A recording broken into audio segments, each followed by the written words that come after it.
Hello friends. The Washington, D.C. United Lodge of Theosophists welcomes you to honor with us the life and work of William Quan Judge, who left his body on March 21, 1896, today being March 21, 2021.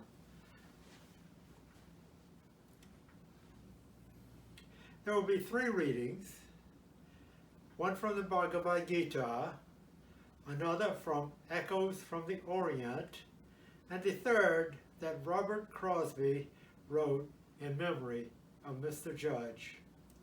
There will then be a talk on Mr. Judge's life and work, which profoundly affected so many, particularly those in the West. So the first reading is from the Bhagavad-Gita. This is the Bhagavad-Gita right over here that we're talking about. A man enjoyeth not freedom from action, from the non-commencement of that which he hath to do, nor doth he obtain happiness from a total abandonment of action. No one ever resteth a moment inactive. Every man is involuntarily urged to act by the qualities which spring from nature. He who remains inert, restraining the senses and organs, yet pondering with his heart upon objects of sense, is called a false pietist of bewildered soul. But he who, having subdued all his passions, performeth with his active faculties all the duties of life, unconcerned as to their result, is to be esteemed. Do thou perform the proper actions? Action is superior to inaction. The journey of the mortal frame cannot be accomplished by inaction. Even if the good of mankind only is considered by thee, the performance of thy duty will be plain.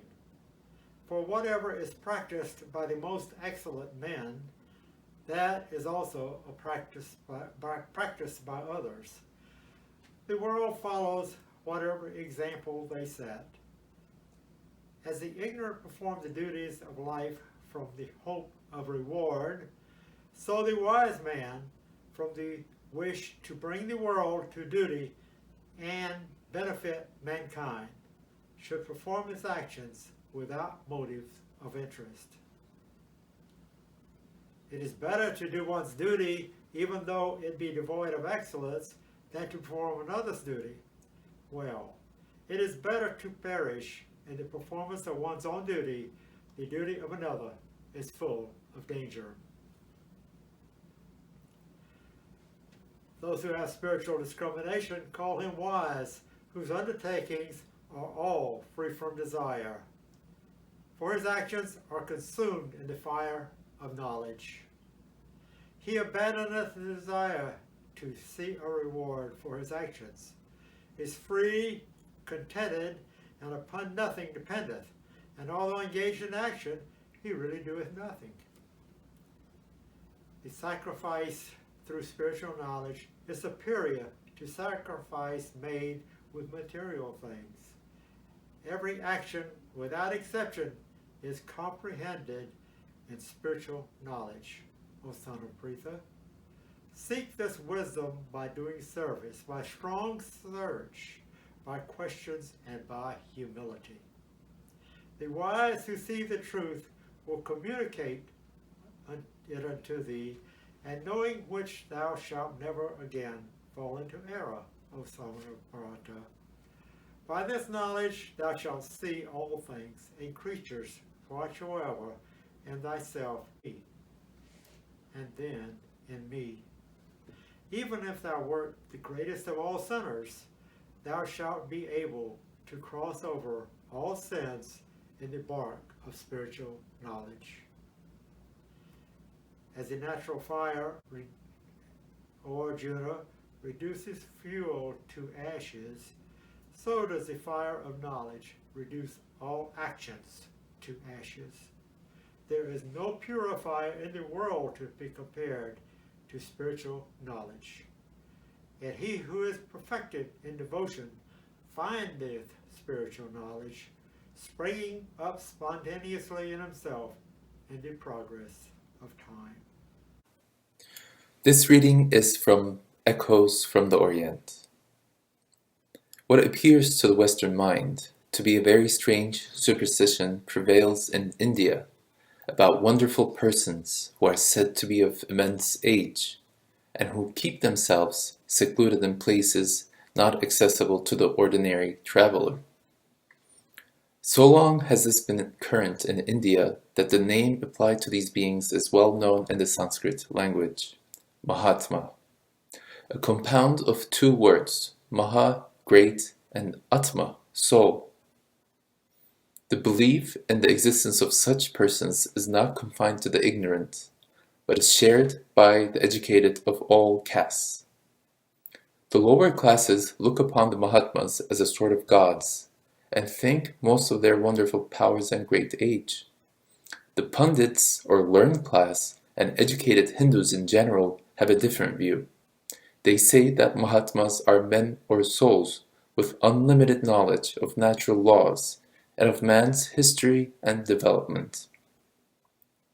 They claim also that the Mahatmas, or Rishis as they sometimes call them, have preserved the knowledge of all natural laws for ages, not only by tradition among their disciples, but also by actual records and in libraries existing somewhere in the many underground temples and passages in India. Some believers assert that there are also stores of books and records in secluded parts all over that part of Tibet, which is not known to Europeans, access to them being possible only for the Mahatmas and Adepts. The credence given to such universal theory grows out of an old Indian doctrine that man is a spiritual being, a soul in other words, and that this soul takes on different bodies from life to life on earth, in order at last to arrive at such perfect knowledge, through repeated experience, as to enable one to assume a body fit to be the dwelling place of a Mahatma, or perfected soul. Then, they say, that particular soul becomes a spiritual helper to mankind.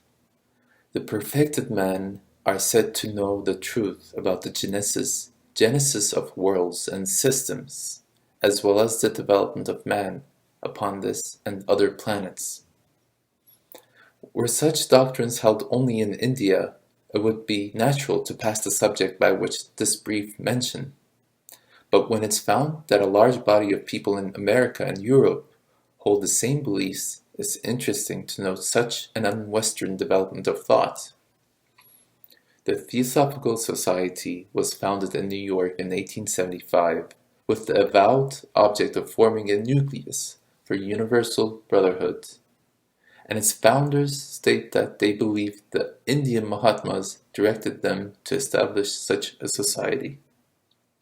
Since its foundation, it has gained members in all countries, including people of wealth, as well as those in moderate circumstances, and the highly cultured also. Within its ranks, there flourish beliefs in the Mahatmas of India and in reincarnation and its twin doctrine, karma. This last holds that no power, human or divine, can save one from the consequences of acts performed, and that in this life we are experiencing the results due to us for all acts and thoughts, which were ours in the preceding incarnation. Reading 3 in memory of William Q. Judge by Robert Crosbie.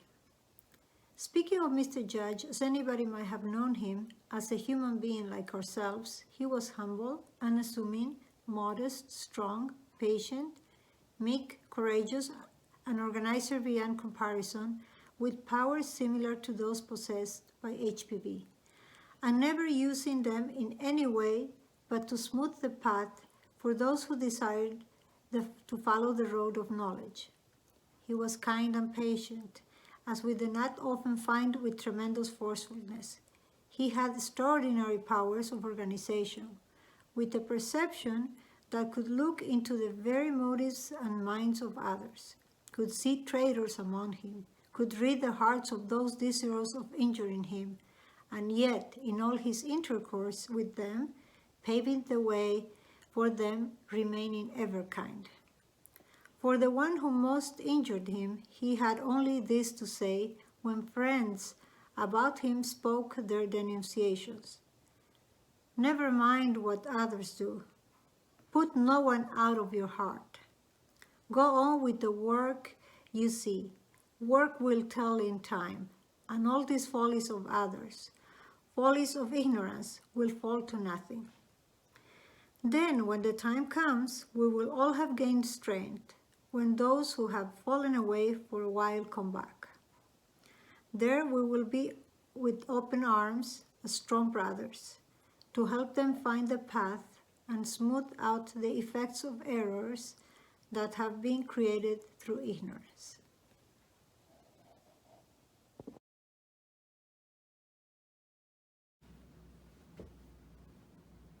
The unfaltering allegiance of William Quan Judge to Masters of Wisdom makes of him an instrument of service for humanity to build on for ever greater work. Mr. Judge became known as preserver of pure theosophy. He exemplified discipleship in every aspect of his thought and action. The disciple strives to gain critical knowledge and master powers, first found in himself and then in the world, only to use them on behalf of the whole of humanity.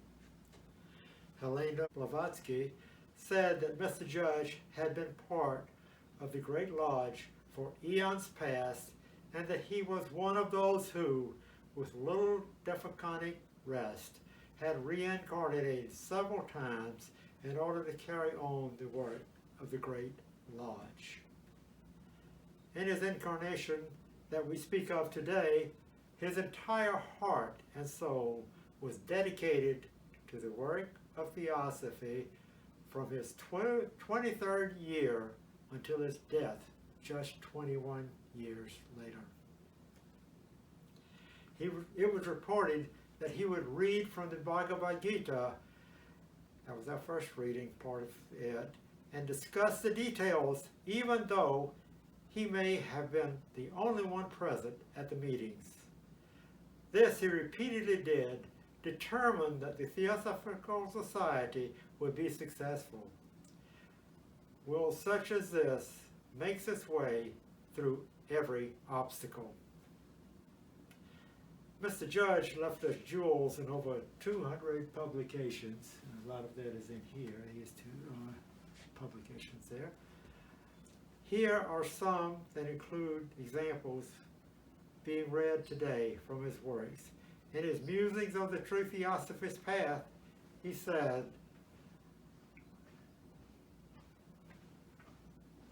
here are some that include examples being read from today's works. Here's the Ocean of Theosophy that he did. Today's works include the Bhagavad-Gita as well, and also Patanjali's Yoga Aphorisms and letters that have helped me. In Musings of the True Theosophist Path, he said, remember that life is the outcome of the every living, Remember that life is the outcome of the ever-living. If you have come to comprehend a little of the mystery of life and can value its attractions according to their worth, these are no reasons why you should walk forth with solemn countenance to blight the enjoyments of other men. Life to them is as real as the mystery is to you. Their time will come, as yours has, so hasten it for them, if you can, by making life brighter, more enjoyous, better. one here. William Quan Judge was born in Dublin, Ireland on April 3, 1851 to Frederick and Mary Quan Judge. At the age of 7, the attending doctor of sickly William pronounced him dead, but William suddenly revived. His parents discovered that he could read, an ability no one had detected before his illness. And he plunged into serious volumes on mesmerism, phrenology, magic, religion, and philosophy. It was said that as an Indian rishi, he had promised his master to perform the service that he provided in his incarnation as W Q J, and he entered the body of the dying William in Ireland. A frail youth, William and some other boys were at a stream. The other boys swam out to an isle a little way off, and began to mock William for not joining them. Unable to swim, but with the will he was known to have throughout his life, young William went into the water. When the water got too deep, he would float to the bottom, jump up for air, walk a few steps, and so forth, until he finally reached the others, dragging himself up to the ground level. His colleagues helped him out of the water. When the water got too deep, he would go to the bottom, take a few steps, and jump up for air. When he finally reached the others, his astonished colleagues helped the half-drowned William out of the water. William's mother, Mary Quan, died in childbirth. Facing hardships, his father, Frederick, looking for a better life for his children, moved to New York in 1864. The family settled in Brooklyn, where despite hardship, William Q. Judge attended school. He called duty the royal talisman. Young William worked in the law offices of George P. Andrews, who was later to become judge in the Supreme Court of New York. In 1872, William became a U.S. citizen and was admitted to the State Bar of New York. Mr. Judge became known for the duality of his mind, which was both very metaphysical and very practical. He was referred to as the Christ of the legal profession due to his compassion, integrity, conscientiousness, and intelligence. Mr. Judge, number 5, married in 1874. He had a natural fondness for children, which enhanced his pain when his daughter, their only child, died of diphtheria in infancy. Mr. Judge heard of a Russian lady of distinguished birth and rare educational and natural endowments. Number 6. A meeting with Madame Blavatsky was arranged by Colonel Olcott. Judge later recalled, "It was her eye that attracted me, the eye of one whom I must have known in lives long passed away. She looked at me in recognition at that first hour, and never since has that look changed. It was as if but the evening before we had departed. It was teacher and pupil, elder brother and younger, both bent on the one single end, but she with the power and the knowledge that belong but to lions and sages. Having seen the lion's glance, the diamond heart of HPB, Mr. Judge spent many evenings learning from her. He later wrote to Damodar Malavankar that he witnessed materializations of solid objects as well as temporary illusions, the duplication of letters by precipitation, strange sounds, and psychokinetic teleportation of objects from one room to another. But all that paled and grew dim before the glorious hours spent in listening to the words of those illuminated ones who came after late at night when all was still. There were many indications that led me to believe that others were occupying that body and either watching or instructing us. At the suggestion of HPB, number 7, the Theosophical Society was inaugurated on November 17, 1875. Mr. Judge, number 8, helped HPB prepare Isis Unveiled, which is this book right here.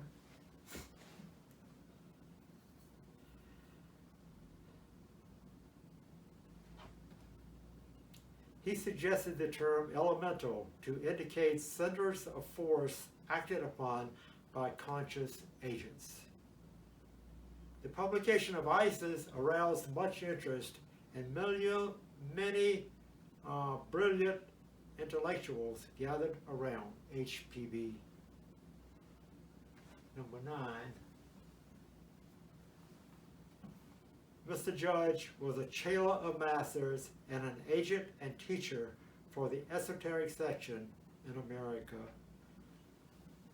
Number 10. When HPB sailed for India in 1878, a void was left in Mr. Judge's life. Number 11. From 1879 to 1883, Damodar Malavankar and Judge exchanged many letters.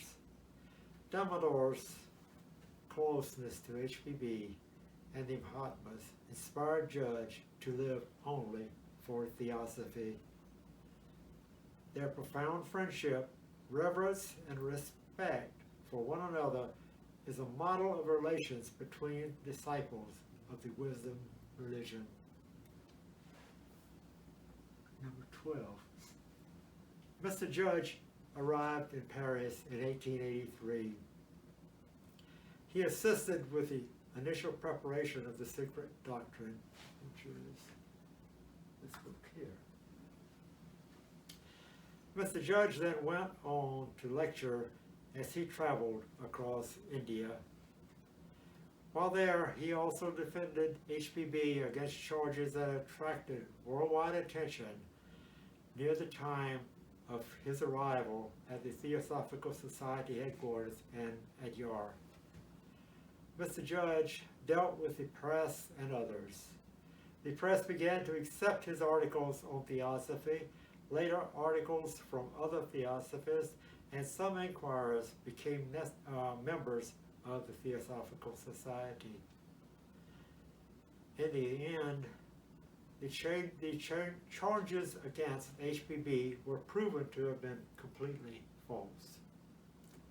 Mr. Judge returned to New York via England in November.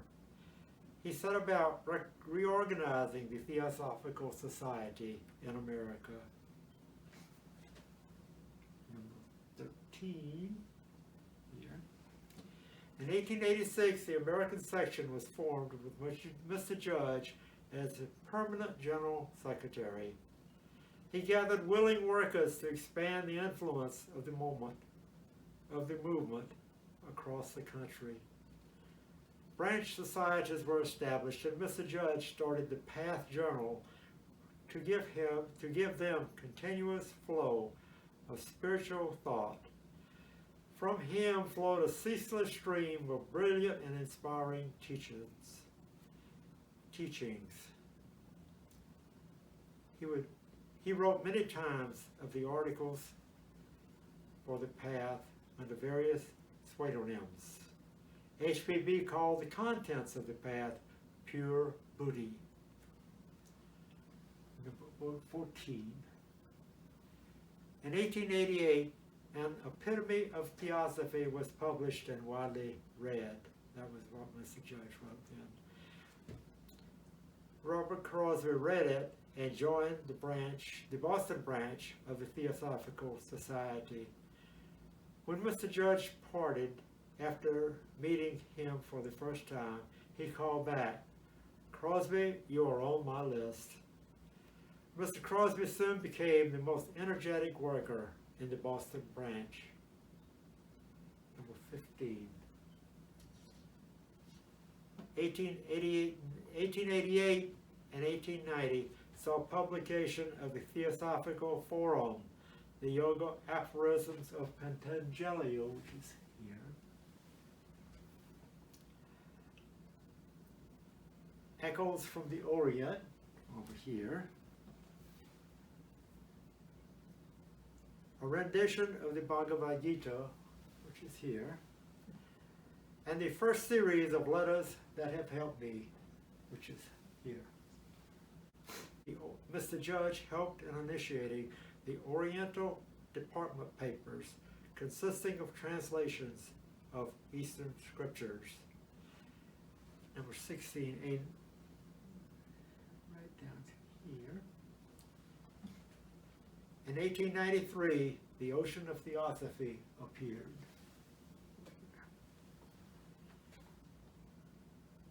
HPB called on Mr. Judge to help in critical phases of the innermost aspects of the movement.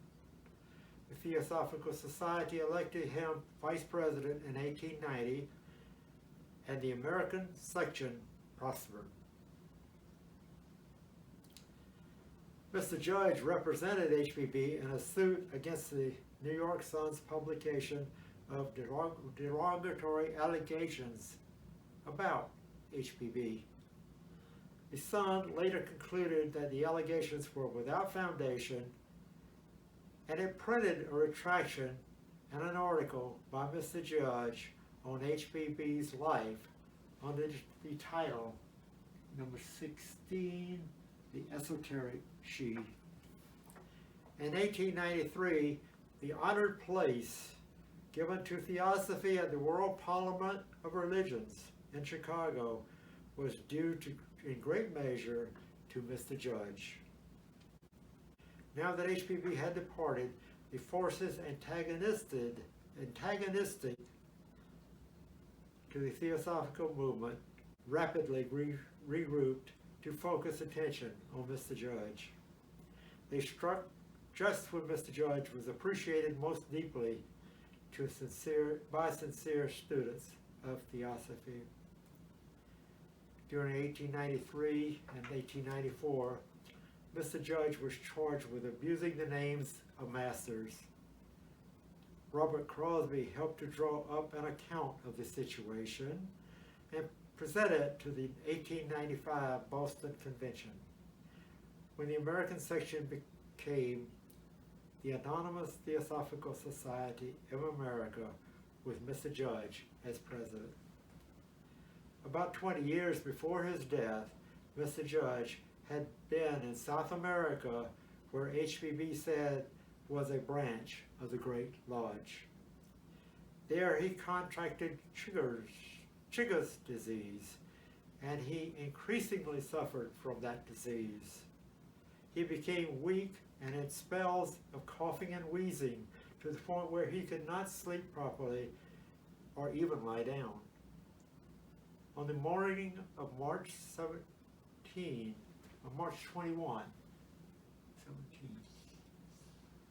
on the morning of March 21, 1896, the Raja that he was suddenly roused the weak body that could hardly speak, and out of it came his unmistakable voice saying, "There shall be calmness. Hold fast. Go slow." Mr. Judge then quietly left his body at about 9 a.m. Despite the warnings given by Mr. Judge in presenting us with a lifetime of examples of how to work and live with others, as we look within to purify our thoughts and motive for action, his absence left his closest lieutenants in confusion. As Crosby, Judge often advised inquirers, he thinks and acts as I do. To Robert Crosbie, theosophy meant masters and their teachings, as given out by HPB and WQJ. In 1906, Mr. Crosby laid the foundations for a resurrected society. In 1909, he initiated the United Lodge of Theosophists on the basis originally set out by HPB and in the spirit exemplified by WQJ. However chaotic the circumstances which surrounded them, neither Mr. Judge nor Mr. Crosby allowed the light of devotion to the Mahatmas to flicker for an instant. Out of his fire arose a vision of the true work and ultimate end of all theosophical endeavor. That work and that end is the dissemination of the fundamental principles of the philosophy of Theosophy and the exemplification and practice of those principles through a truer realization of the self, a profounder conviction of universal brotherhood. We welcome your inquiries. We can be conducted, which is the specific address is shown in the following slide. We are now discussing answers to questions on the ocean of Theosophy during that hour, and also will respond to any questions or comments that newcomers have. We can also be contacted at www.ultdclodge@gmail.com, the address shown here, or 301-656-3566, or at www.ultdc.org. Public meetings remain closed due to COVID-19, but our lodge is still located at 4865A Cordell Avenue, Suite 230, Bethesda, Maryland, 20814. Thank you, and we look forward to any communications that we have with you regarding what was said today or anything else about Theosophy.